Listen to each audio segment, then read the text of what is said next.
أعوذ بالله من الشيطان الرجيم.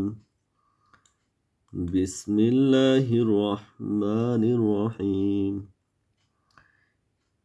إن ربكم الله الذي خلق السماوات والأرض في ستة أيام ثم استوى على العرش يبدل الأمر ما من شفيع إلا من بعد إذنه ذلكم الله ربكم فاعبدوه أفلا تذكرون। তোমাদের প্রভু তো সেই আল্লাহ যিনি 6 দিনে আসমান ও জমিন সৃষ্টি করেছেন, তারপর আরশে সিংহাসনে সমাসীন হয়ে সবকিছু পরিচালনা করছেন। তার অনুমতি পাওয়ার পরেই কেবল কেউ কিছু সুপারিশ করতে পারে। এই হচ্ছেন তোমাদের প্রভু আল্লাহ। অতএব তোমরা তার ইবাদত করো।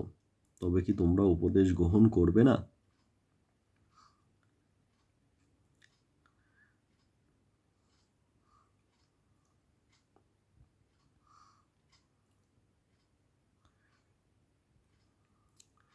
ইলাইহি মারজিউকুম জামিআ ওয়া'দাল্লাহি হাক্কা ইন্নাহু ইয়াবদাউল খালকা সুম্মা ইউঈদুহু লিয়াজজিয়াল্লাযীনা আমানু ওয়া আমিলুস সালিহাতি বিল কিসত ওয়াল্লাযীনা কাফারু লাহুম শারাবুম মিন হামীমিন ওয়া আযাবুন আলীমুম বিমা কানু ইয়াকফুরুন।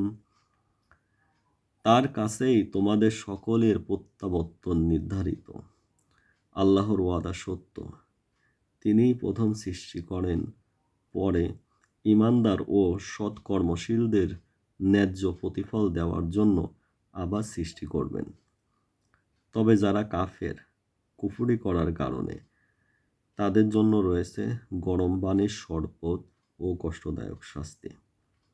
দেখেন, মহান রব্বুল আলামিন আমাদেরকে সৃষ্টি করেছেন। এই পৃথিবীতে আমাদের একসময় কোনো অস্তিত্ব ছিল না, আবার আমরা চলে যাব। তো মহান রব্বুল আলামিন আমাদের সৃষ্টি করেছেন এবং তিনি এই আয়াতগুলো দিয়ে আমাদেরকে সতর্ক করতেছেন। তাহলে যারা নাস্তিক এবং যারা এই আল্লাহর আয়াতকে অস্বীকার করে, তারা এই যে এত সুন্দর করে আল্লাহ বোঝাচ্ছেন সেই জিনিসগুলো তারা শুনতেছেন না। এটা খুবই কষ্টদায়ক।